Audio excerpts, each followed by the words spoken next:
everyone. We are so happy you're here today. So, let me ask you something.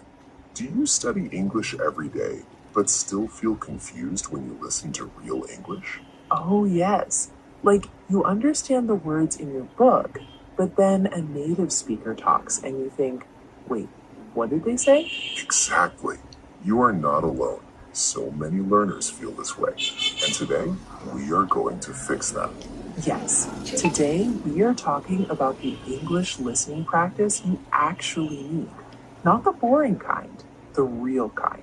We will share real tips, real conversation, and real English that you can use in your daily life. So stay with us until the end because we have something really special for you today. Trust me, by the end of this video, your English listening will feel so much better. Are you ready? Let's go. Okay, Alice, let's start with the big question. Why is English listening so hard for so many people? Oh, that is such a good question, David. I think the number one reason is speed. Native speakers talk very fast. Yes, native speakers do not talk like a robot. They don't say, hello, how are you? They say, hey, how you doing? Right. And when I first heard that, I thought, is that even English? I know. And that is a real problem for learners. They study English in school. They learn the grammar. They learn the vocabulary. But then they hear real English and boom, it sounds like a completely different language. Exactly. And I think another reason is we are afraid. We are afraid of not understanding, so we get nervous. And when we get nervous, our brain stops working properly. Oh, that is so true. Nervousness is a big enemy of listening. When you are nervous, even simple words start to sound strange. Yes, I remember once I was talking to a native speaker and they said, "What's up?" And I thought, what is up? Up where? In the sky? Oh no, so what did you say? I said, the sky? And they laughed and I wanted to disappear. Oh, Alice, that is so funny. But actually, that is a very common mistake.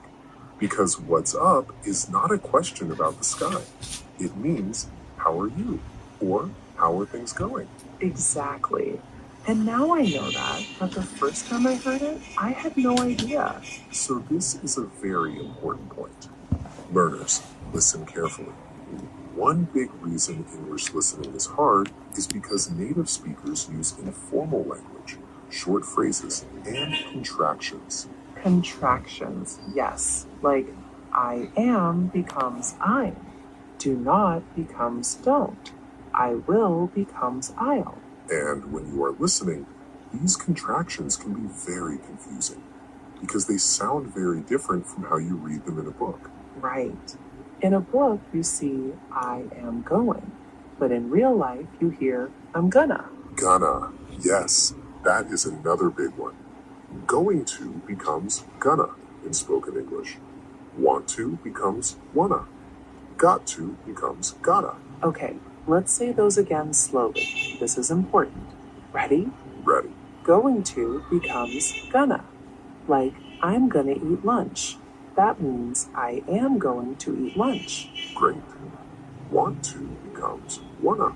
Like, do you want to watch a movie? That means, do you want to watch a movie? And got to becomes gotta. Like, I gotta go now. That means I have got to go now. Or simply, I need to go now. Perfect. And learners, don't worry. You don't have to use these words, but you need to understand them because native speakers use them all the time. All the time. Every single day. In movies, in TV shows, in conversations, in podcasts. So the more you hear them, the more natural they will feel. And soon, you will understand them without even thinking. Exactly. Practice is the key. And that is what this video is all about. So let's talk about the second reason listening is hard. Alice, what do you think? I think another big reason is accent. Not all English sounds the same. American English sounds different from British English. And Australian English sounds different from both. Oh, yes, the accent difference is real. I remember the first time I heard an Australian person speak. I thought, is that English? Are they speaking English right now? I felt the same way. The Australian accent is very strong, and they use different words too. That's right. In American English, we say elevator. In British English, they say lift. Same thing, different word. Or in American English, you say apartment. In British English, they say flat. Exactly. So if you only learn one type of English and then you hear another type, it can be very confusing. So what should learners do? My advice is this. Start with one accent. Get comfortable with it. Then slowly expose yourself to other accents. Don't try to learn everything at the same time. That is very smart advice, David. One step at a time. One step at a time. And remember, even native English speakers sometimes have trouble understanding other accents. That makes me feel better, actually. Me too. Okay, so now let's talk about something very important. The difference between active listening and passive listening. Oh, this is really important. I think a lot of learners don't know about this. So let me explain. Passive listening is when you have English playing in the background, like music. You hear it, but you are not really paying attention. Like when you put on an English podcast while you are cooking dinner, and the podcast is playing, but your mind is thinking about what vegetables to cut next. Exactly. That is passive listening, and it has some benefits. You get used to the sounds of English. Your ears start to feel comfortable with English. But it is not enough by itself. If you only do passive listening, your progress will be very, very slow. okay, so what is active listening? Active listening is when you focus completely. You are not doing anything else. You are sitting down, you are focused, you are really trying to understand every word, every sentence, every idea. So it's like your ears and your brain are both working together at the same time. Exactly. Your ears and your brain are both fully on. You are engaged. You are participating. Even if you are just listening, your brain is very active. And what are some examples of active listening practice? Great question. Here are some examples. Number 1, listen to a short audio, maybe 2 or 3 minutes. Then pause and try to say what you heard in your own words. Like a summary. Yes, a short summary. You don't have to remember every word, just the main ideas. What were they talking about? What was the important message? I love that. It really makes your brain work. Number 2, listen and write. This is called dictation. You listen to English and you try to write exactly what you hear. Oh, dictation. Yes, that is very good practice because you have to understand every single word. Exactly. It is hard, but it is very, very effective. And when you finish, you can check your answers and see which parts were difficult for you. And those difficult parts, those are the things you need to practice more. Exactly. You find your weak points and then you work on them. What is number 3? Number 3 is listen and repeat, or what teachers call shadowing. Oh, shadowing. Can you explain what that is? Because I think some people don't know. Of course. Shadowing is when you listen to English and then you immediately try to say the same words at the same speed, with the same rhythm, with the same pronunciation. Like you become the shadow of the speaker.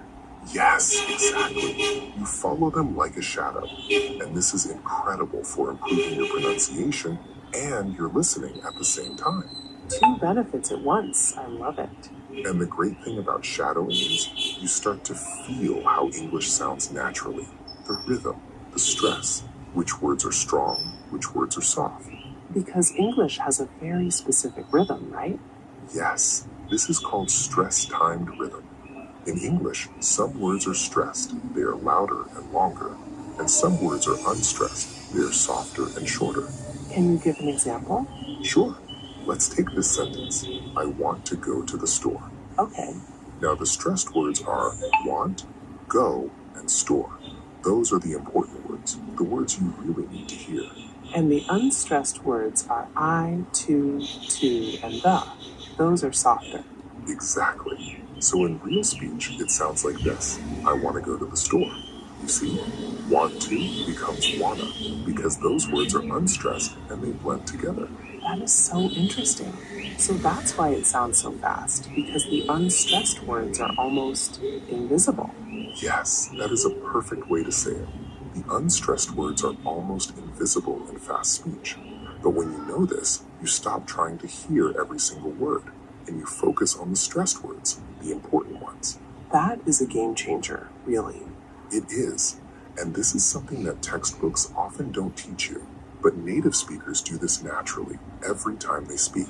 So learners, remember this. You don't need to hear every single word. Focus on the stressed words, the important words, and you will understand so much more. Perfect advice, Alice. Okay, so now let's talk about habits. Because practicing one time is not enough. You need to practice every day, even for just a short time. I agree so much. Consistency is more important than time. 10 minutes every day is better than 2 hours one time per week. Exactly. 10 minutes every day. That is all you need. If you do that consistently, your English will improve so much. So what are some daily habits that really work? Okay, let's talk about them one by one. Habit number 1, morning English. Oh, I do this. Tell me more. So the idea is simple. Every morning when you wake up, you listen to some English. Before you check your phone, before you watch the news in your own language. Just 10 minutes of English listening. And why in the morning? Because in the morning, your brain is fresh. It is ready to absorb information. It is like a clean sponge, and whatever you put in a clean sponge, it absorbs very quickly. Oh, I love that image. A clean sponge. Your brain in the morning is like a clean sponge. Yes, so use that time wisely. Listen to a short English podcast, like this one, or listen to an English audiobook, or just watch a short YouTube video in English. And I think it also helps you start the day in English mode.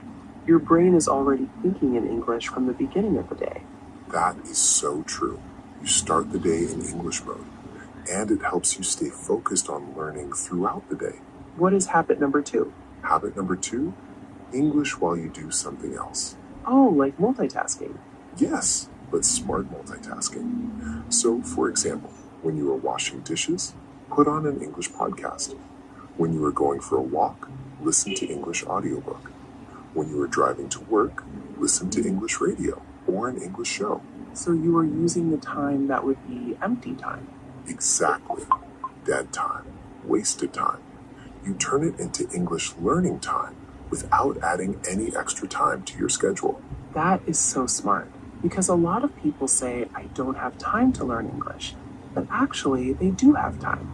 They just don't use it well. Exactly. You have time. You just need to use it better. And this is the perfect way. You don't have to sit down and study. You just listen while you live your life. And this is more like passive listening, right? Because you are doing something else at the same time. Yes, this is passive listening, which we said is not enough by itself, but it is still very valuable. It keeps English in your environment. It keeps your ears connected to the language. So combine it with active listening, right? Exactly. Do your active listening in the morning when your brain is fresh, and do your passive listening during the day while you are busy with other things. That is a perfect system. And habit number 3, English at night, or what I call English wind down. Oh, I like the sound of that. English wind down. So at night, before you go to sleep, instead of scrolling on your phone, you listen to soft, slow English, like a calm podcast, or a slow audiobook, or a simple bedtime story in English. And your brain keeps processing it while you sleep. Yes, studies show that the brain continues to process information while we sleep. So if you listen to English right before bed, your brain might keep working on it while you sleep. Wow, that means you can learn English in your sleep. Kind of. Kind of. I mean, you can't become fluent just by sleeping, but the information you heard right before bed, your brain does continue to organize and remember it. That is really fascinating. So 3 habits: morning English, English while you do things, and English wind down at night. That is it. Simple, but very powerful. I love this. And these are things that anyone can do, even busy people. Especially busy people. All right, let's talk about something very practical. What should you actually listen to? What types of content are best for improving your English listening? Yes, because there is so much content out there. It can be overwhelming. Where do you even start? I know, it can feel like you are standing in front of a giant ocean and you don't know which direction to swim. That is exactly what it feels like. So let me break it down, and I will organize it by level, because what is good for a beginner is different from what is good for an intermediate learner. Good idea. Let's start with beginners. Okay, for beginners, A1 to A2 level, the best content is slow, simple, and repetition. Repetition is your friend. Repetition means hearing the same things many times? Yes, hearing the same vocabulary, the same grammar patterns, the same sentence structures, over and over, until they feel completely natural. So what kind of content is like that? For beginners, I recommend slow English podcasts, like this one, English learning YouTube channels, simple children's stories in English, and English learning apps that have audio. Children's stories. That might sound embarrassing for adults, but it actually makes sense, right? It makes total sense. Think about it. Children's stories use very simple vocabulary, very short sentences, very clear pronunciation, and they often repeat the same words and phrases. It is actually perfect for beginners. And nobody has to know you were listening to children's stories. Haha. Exactly. Your secret is safe with us. Okay, what about intermediate learners, B1 to B2? For intermediate learners, you can start to challenge yourself more. You can listen to real podcasts that are made for native speakers, but start with topics you already know and enjoy. Oh, that is interesting. Why topics you already know? Because when you already know the topic, you can use that knowledge to help you understand. Even if you don't understand every word, you can use context clues. You can guess what they are talking about. That makes so much sense. Like if you love cooking, listen to a cooking podcast in English. Even if your English is not perfect, you understand cooking, so you can follow along better. Exactly. Use your interests to your advantage. Love sports? Listen to sports podcasts. Love fashion? Listen to fashion podcasts. Love technology? Listen to tech podcasts. English becomes more fun when it's about things you love. 100%. And when you enjoy what you are listening to, you listen longer. And the longer you listen, the more you improve. So it becomes a positive cycle.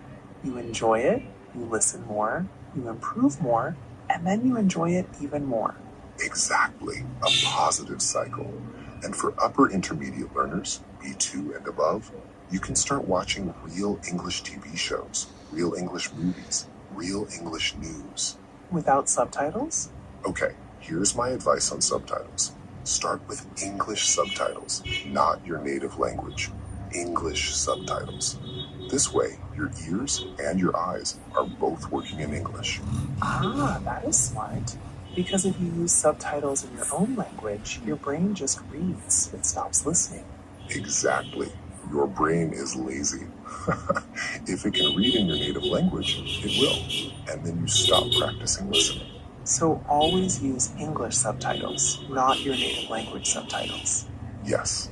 And then, as you get better and more comfortable, try turning off the subtitles completely. That sounds terrifying. I know, but here's a tip. Don't try to understand everything. Just try to understand the main idea, the general meaning. Don't stress about every single word. That is good advice, because sometimes we put too much pressure on ourselves. We feel like we need to understand every single word. And when we don't, we feel like failures. Right. And that pressure actually makes it harder to understand because you are stressed. And a stressed brain doesn't work as well as a relaxed brain. So relax, breathe, and just try to understand the big picture. That's it. Just the big picture. The details will come with time and practice. Okay, this part is really important. We are going to talk about